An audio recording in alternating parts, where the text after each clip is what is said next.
So my name is Tim Shaw, and I'm here with my partner Stephan Erkelens, and you'll hear from him in a second. And I don't like just to be reading off slides.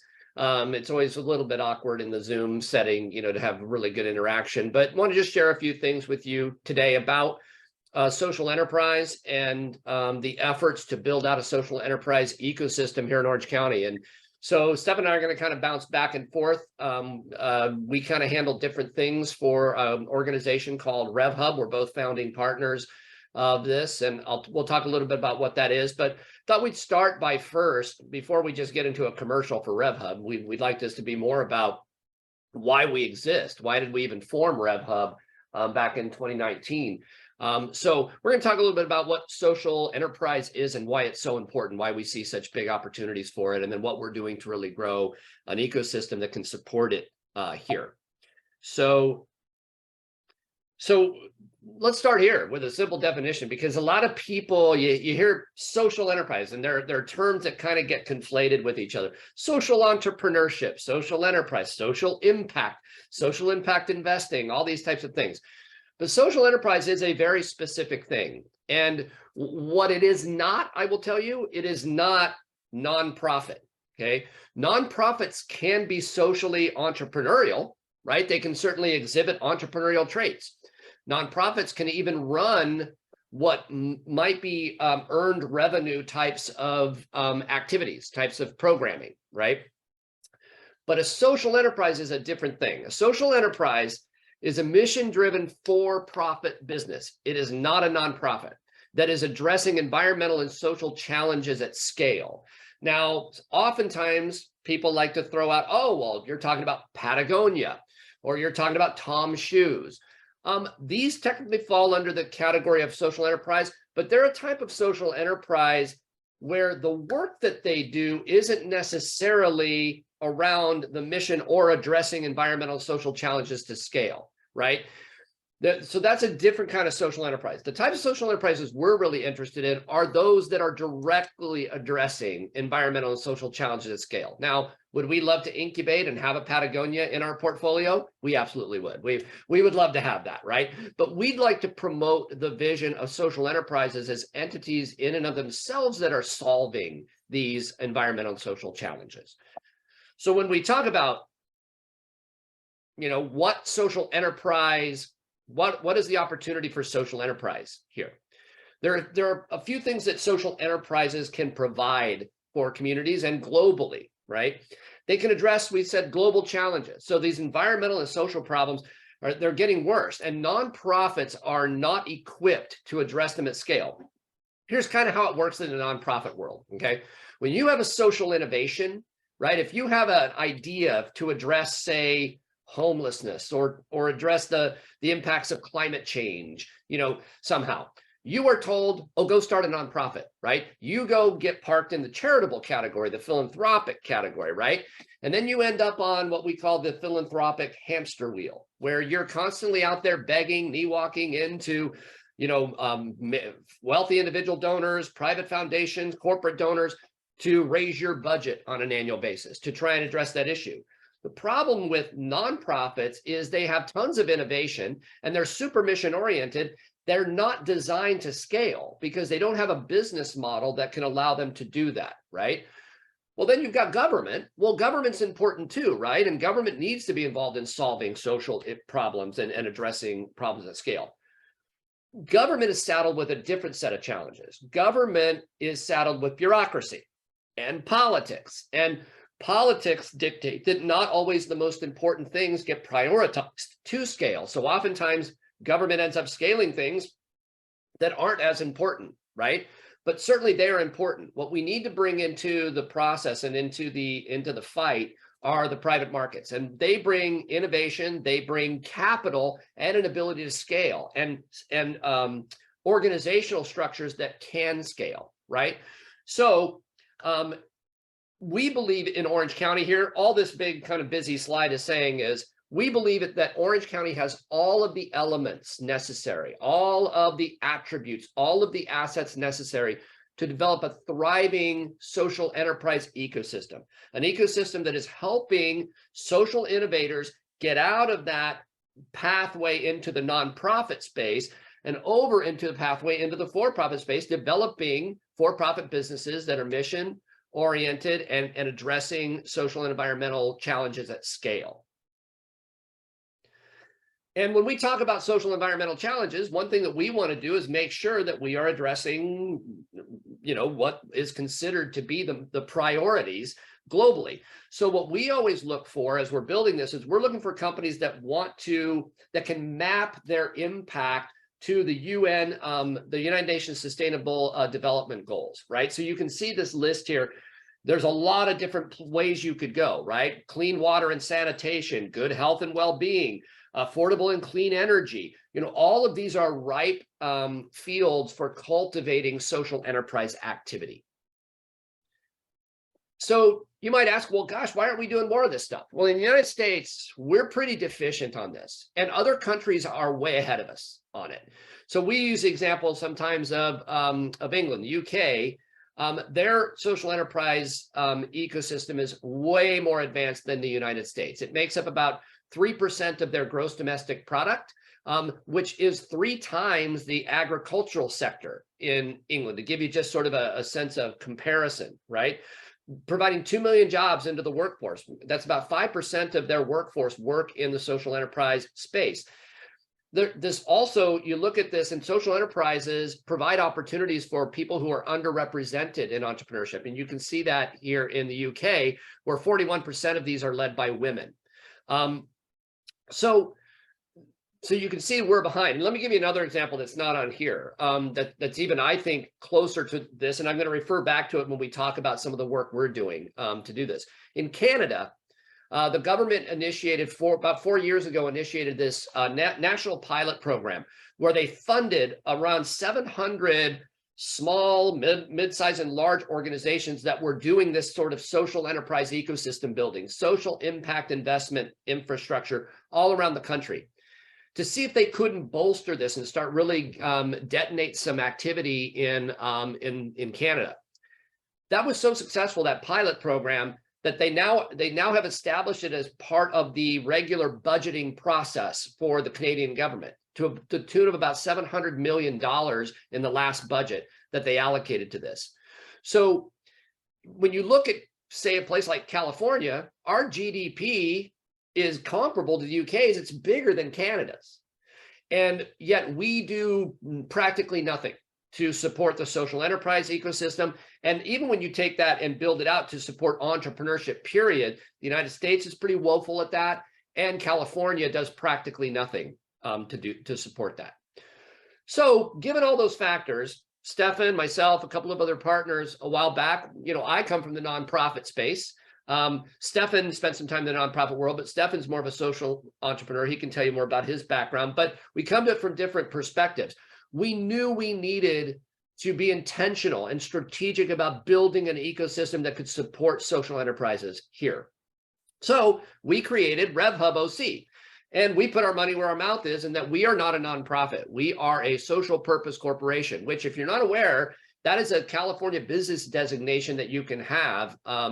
Some people have heard of public benefit corporations, B Corps, but not a lot of people have heard of social purpose corporations. So we formed as a social purpose corporation, basically to build out this social enterprise ecosystem. So far, we have an incubator that has incubated 23 social enterprises. And then I'm going to turn it over to Stephan in a little bit to talk about RevFund. We're building out a social impact investment fund. But a little bit more about what we do, so that you kind of get a sense of, again, I don't want to make this just a commercial for us, but this is what is needed in a region in order to have a social enterprise ecosystem that is helping social innovators from the earliest stages of outreach and engagement to exploration, ideation, incubation, acceleration, and investment. So we've got these 3 areas of programming that we focus on.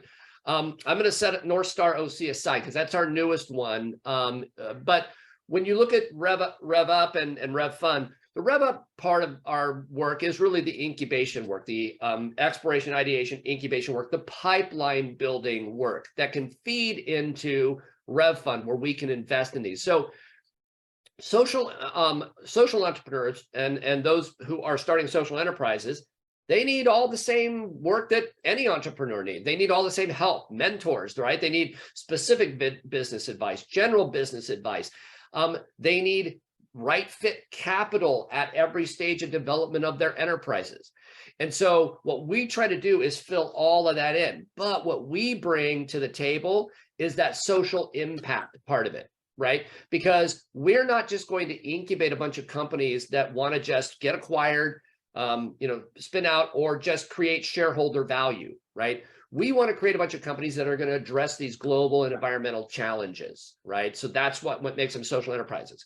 We can't scoop out the social impact in order to ratchet up the profitability of these. So what we bring to that incubation space is we bring, how do you develop a logic model for your impact? How are you mapping the impact of your work to the UN sustainability goals? All of those types of things. How are you articulating and then measuring the impact of the work that you're doing? And the great thing about social enterprises is when they're done right, they can save society a whole lot of money, right? Because if they're solving issues at scale that the government doesn't have to get involved in and use taxpayer dollars, to solve, then that's a win-win for everybody. And then you can see we built this through partnerships. And, we have this great, and I'll talk in a second about NorthSTAR OC, this great burgeoning partnership with Cal State Fullerton and the Center for Entrepreneurship. But when we started, we began our incubator as part of the incubator at the University of California, Irvine. So they had an existing business incubator that was closed off to anybody who didn't come from UCI. We went to them and said, instead of building our incubator from scratch on our own, why don't we build it within yours, kind of bank on what you've already put together. We'll bring the social impact stuff to the fore. And they agreed to that. So they kind of incubated our incubator. And we've had great support in the community from Samueli Foundation, the Sun Family Foundation.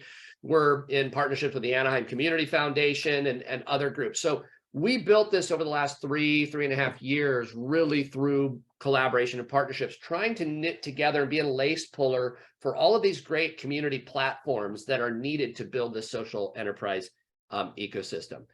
So specifically about the NorthSTAR OC Collaborative, because that's really the partnership we have with Cal State Fullerton and other partners. So remember I told you about the Canadian government, the $700 million. Well, I have a relationship with state senators, Josh Newman, under whose district Cal State Fullerton falls. And I approached Josh about this problem that the state of California has a bigger GDP than the government of Canada, than Canada, and yet is doing nothing for this. And Canada is investing $700 million. What could we do about that? And Josh really got excited about this idea, and he carried a state budget appropriation for us in the last go around to put together a collaborative in North Orange County, where his district is, to build a social enterprise ecosystem. Then these are the two strategic aims. We got $8.5 million from the state, which we're hoping to get in January to really get this work going. And there are two strategic aims for this work. One is, as I've been talking about, build a model scalable social enterprise ecosystem in North Orange County that we can then move to Central, South Orange County, perhaps even take beyond the borders of Orange County, but also create illuminated pathways and zero barriers to entrepreneurship, especially social entrepreneurship for underrepresented and under-resourced communities. Now, why is that important? I'm going to give you just one quick stat, okay? There's no more inequitable system left in the United States than business finance. And to illustrate that, last year, of all the venture capital that went into startups, all of it, only 2% went to women-owned businesses. That's, to me, unconscionable, right? But there's really not a regulatory framework that's going to make the VC world suddenly wake up and decide to start investing in people of color and minority-owned businesses, in women-owned businesses, right? So we know we can't affect that, but what we know we can affect is on the other end of things. We can create more illuminated pathways and zero barriers to entrepreneurship for people who don't think entrepreneurship might be for them. And they might be drawn to social enterprise, social entrepreneurship, because they're intimately familiar with some of the challenges in their own communities and they want to help. So we want to take that entrepreneurial spirit, we want to cultivate it, and we want to give them all the resources they need. By the time they are investable and they get in front of the VC community, we want to make it to where it is such an attractive notion to invest in them that they can't say no, right? So this is what we're trying to do with the NorthSTAR OC Collaborative. These are the partners we've pulled together to do that. These are wonderful organizations that RevHub handpicked to be involved in this because of the work they were already doing. Again, we didn't want to come and tell. We already know that the Center for Entrepreneurship at Cal State Fullerton is doing great stuff. So we didn't want to come in and go, here's what you need to do. Instead, we wanted to go, if you had some extra resources and we all partnered together under these two strategic aims, what could you do? Where could you expand? What could you do more of? What could you do better? And so these wonderful groups like Cal State Fullerton, like the North Orange County Community College District, we're already partnered. We're going to be able to expand and enhance that partnership. We have groups like the Social Science Research Center at Cal State Fullerton that is doing the program evaluation on this. These organizations like Cielo, they do entrepreneurship training in low-income communities already, and we're going to be able to scale them up. The Orange County Hispanic Chamber of Commerce, they run a small business development center that is funded by the Federal Small Business Administration that provides free services. We're going to scale up the work that they do. And then in terms of outreach and engagement, the multi-ethnic collaborative of community agencies, groups like OneOC, Advance OC are going to help us with outreaching to communities that have been traditionally left out of entrepreneurship opportunities. And then OneOC, they are our fiscal sponsor. They're the nonprofit resource center for Orange County and are managing all the back office stuff. So this is an exciting collaborative. We literally just launched it at an event. We haven't started programming yet, but we have a 2-year plan to really kind of, and the $8.5 million we got, that's only the starting point for us. That's a departure, not a destination. So that's going to get us up and going, and then we're going to build this out, and we need private resources to join with these public dollars that we were able to get to help us expand this and enhance it. So I think what I'm going to do, I'm going to skip over that, and I'll stop there. That's kind of gives you a sense of what we really need to build out and what we're trying to do here and how we're connected to Cal State Fullerton. But I'm going to turn it over to Stephan and let him talk about the other side of it, which is the need, once we get businesses to the point where they're impact and investment ready, that we've got capital that is available to invest in those businesses so that they can further scale. Stephan?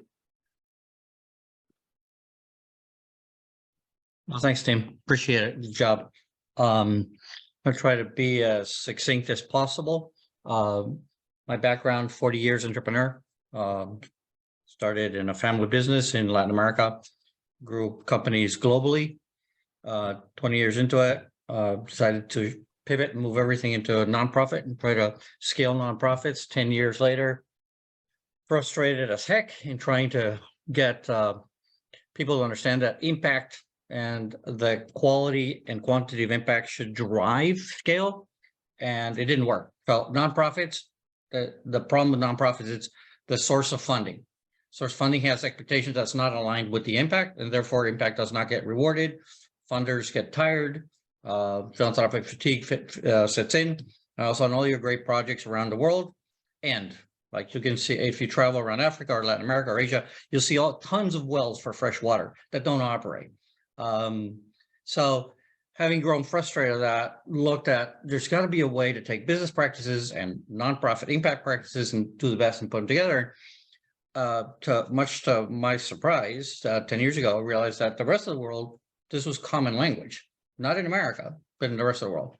And so try to figure out, spent 10 years scaling a couple social enterprises, and then 3 years ago decided, this can work in the United States of America. There's no reason why we should not have a social enterprise ecosystem. There's no reason why we shouldn't have mission line funding. And so that was launched. So there's two last frontiers in what is truly a social enterprise and social enterprise investing. And one is the kind of capital, has to be the right fit kind of capital. And two, the way people articulate impact. Ultimately, you need to reach into deeper pockets in traditional investing to really scale, talk about exit strategies, talk about IPOs, talk about a series of things. So the only way to really scale is you need to talk the language of where the traditional capital is, but in the early stages in your first 3 or 5 years, you should be rewarded for focusing on both items. We truly believe when you look at the capital available or assets under management, there's not enough picketing or canceling or protesting that's going to move the needle. We've seen companies in the last 30 years in the United States move from traditional companies to, they started with CSR, corporate social responsibility, whatever that means in the boardrooms, to then move to ESG, to move them into impact companies. But when you look at the true focus and true mission, it's not going to make a big difference in the world. The tragedy is the problems are getting bigger, the social environmental problems are getting bigger, but the money available that could solve the problem is piling up. And when you look at the amount of philanthropic capital that's being put on the sidelines, everybody has their foundation or their investment vehicle that allows them to take a tax advantage, put the money, park it on the side, and that number is growing in the US is at $1.5 trillion. At a global scale, it's $2.5 trillion. And then we have, the big guys making big statements about how much money of their wealth they're going to contribute for the betterment of the world. But the reality is that money's not going to be able to flow because there's no nonprofit that can use that kind of capital and scale. And so we need new mechanisms to basically mobilize the right fit capital into the right type of organization, which we all sort of desire or long for or would like to see. And so practicality became sort of the call behind RevHub. What works, what is working around the world? And so stop focusing on what's happening in the US and reach out to the rest of the world. We partnered with Impact Hub, that's basically in 55 countries. They have over 100 hubs, which are social enterprise ecosystem builders, and use those best practices and brought them to bear first in Orange County and ultimately into the US. That is what brought us here. And now we're working on that mission-aligned, right fit capital that I'm going to talk about. Hey, so do you want to Stephan? hit the next slide? Yeah, can I ask a question, Stephan?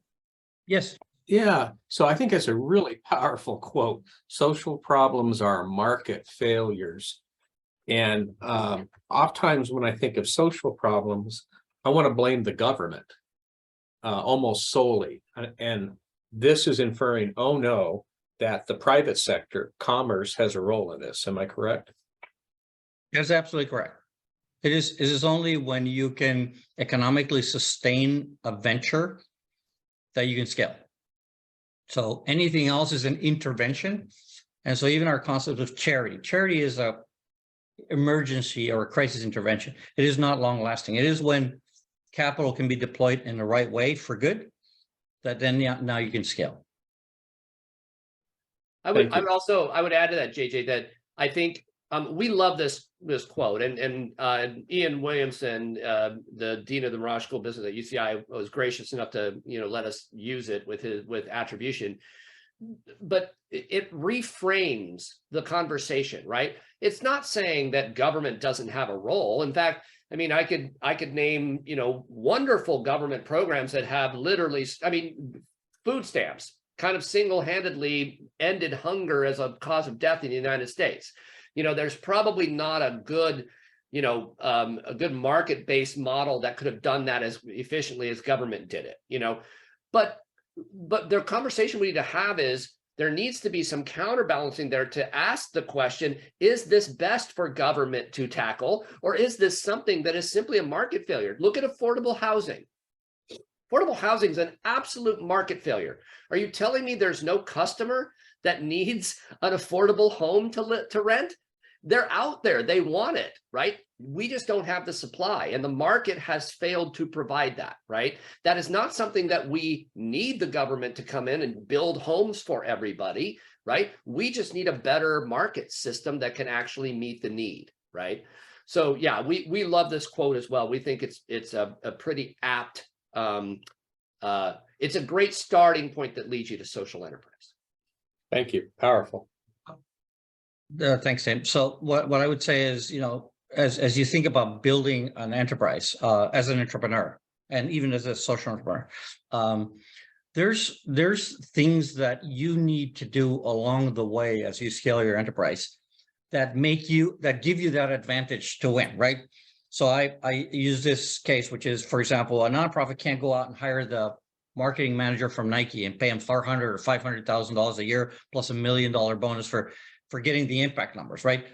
all those things, if you don't have that, if you can't invest in R&D, if you can't invest in intellectual property, if you can't, how can you possibly go compete against the world that's rewarding returns on investment and not returns on impact? So it's critical that you have the right type of strategy, the right type of deployment and growth strategy, the right acceleration strategy, and the right capital to support it. So we launched our first fund. We say it's what we call impact first fund. So we set expectation, and this is a little bit into the inner workings. I'm not sure how much depth you guys want to go into, but I'll just walk you through what does it take to build a fund, to attract the capital, and to clearly state what you're going to use that capital for. So this gives you basically the outline. It's a $14 million fund. We take money for 10 years, plus another 2 years if we decide to extend it. We tell our investors what it is that we're going to use the money in, which is impact first fund seeking market impact returns. So we're not looking for, we can't return 30x, 40x, which other companies can return. Our investment period is 4 years. Our focus is primarily in Orange County. We're looking for 40 to 45 companies to build a portfolio. Our minimum investment terms are there. There's a management fee. There's a carried interest fee, which is normal for every fund. Then there's a 10% allocation for incubation and development, basically, of the ecosystem, and then other benefits to the investors. Let's move to the next slide. Hey, Stephan, can I stop you there though, because I want to mention something that I think is really great, because I touched on it earlier, and I want to highlight that we want to make sure that we are not, even though we don't think we can solve that 2% problem that I told you about, only 2% of venture capital going to women-owned businesses. It's even worse for if you're a Black woman or a Hispanic woman. You know, Black-owned businesses don't get the kind of venture capital. They're only about a little over 2.3%, right? We know we can't solve that, but if we're going to set up an investment fund, we're not going to perpetuate it. And so we built this in, and I really credit Stephan and the folks working on the Rev Fund side for putting this in. This is not something that you would see in a typical fund, but we put it in because we needed to make sure that in our pipeline building, that we were going the extra mile to ensure that we were reaching out to communities that typically get left out of that funding. Thanks. So one of the things that you need if you're launching your own fund or talking to a fund is an investment thesis. Our investment thesis, basically, we're looking for for-profit social enterprises that can scale, can have a global impact. That narrows basically what we invest in. Why is the impact? Because we believe that current investors and even more future investors, this is what they're going to be looking for. So they're looking for something that is economically sustainable, that can scale, but that impact is a critical and central component of why the why of your company. The investment approach is not, we're not handing out checks basically on who we feel good about and what great missions. We're investing in companies and entrepreneurs that are serious about what they're doing and are committed, and we believe are the right terminology, probably inappropriate, but the right jockeys to ride the horse. It doesn't matter, as any startup, as you've probably learned, you know, you're going to fail, and failure in the United States is a little bit like the wrong thing. Failure just means you tried. It's how you recover from the failure and how you reapply that knowledge to continue what's important in the way we look at it. And finally, we've aligned ourselves with the United Nations Development Goals. 10 years ago, every social enterprise or every impact company wanted to tell you what good they were doing. That's not good practices. That's not going to get you to be able to raise $3 billion in capital when you're dominating the world on a certain product or service. It's not going to get you there. So having a common language that can be then valued in real dollar terms is of critical importance. Next slide. So this is what we look for in companies. So if you have any companies that you're launching or eventually would like funded, we're looking for basically a clear social mission that can be communicated. It's hard to sell and get people excited about companies that are social enterprises that have lower returns. Much harder if you're doing something esoteric. So we're not looking for anything that's esoteric that people don't get. It's got to be something that people understand that has a great product market fit. So you already have a minimal viable product and there's some evidence of product market fit. That doesn't mean you're already in business, you already have revenues. It's working. If you're not at that stage, then what you need to do is join our ideation or pre-incubation programs and get it to that stage. The problem with a lot of people, they get excited about their own idea, they don't test it properly, and they find an investor that's willing to participate with them. And the typical entrepreneur, gives away 25%, 30% because they're hungry for the capital. And only to realize that after 2 years or 3 years of the worst period of your life, which is trying to get your company started and your baby fed, it sort of starts to die. And then ultimately the people that joined you in the early stages take it over. And then they either sell it to somebody else or they scale it or shut it down. The company structure, we're looking for, the founder that's committed once they get invested to be involved 24/7 in their company. We're not looking for dilettante entrepreneurs. You can't build a company if you're not committed 150% to it. The sector focus basically for industries and verticals that have some type of ecosystem here in Orange County. And then we've sort of identified that we're looking for solutions to environmental degradation, supportive housing, health and wellness, sustainable food and nutrition, quality education, and companies that are addressing diversity, equity, inclusion, and justice. And you can go to our website, you'll see the 23 companies that incubated. We have 4 more companies that we're adding to that list. You'll see the type of companies and solutions that they have. Every time I talk to one of those entrepreneurs, every time we get pitched, it brings tears to my eyes to think that there are solutions to the world problem. I can see them. We can understand. There's a lot of intelligent people out there that if you give them the right support, they can change the world. And it's a privilege to be in that position. Next slide. This is basically our investment process. I'm not going to go through it, but there's a whole series of screenings. The investors are involved in the screenings. A series of individuals are involved in that. Next slide. This is our expectations. We're going to look at 870 companies. We're going to finally invest in 46 companies, and 3 will be acceptable hits. 30 companies will fail because this is your typical, what they call the Monte Carlo portfolio structure in venture capital. That is, that at least 75% to 80% of the companies are not going to make it. So you need a couple of winners at the end.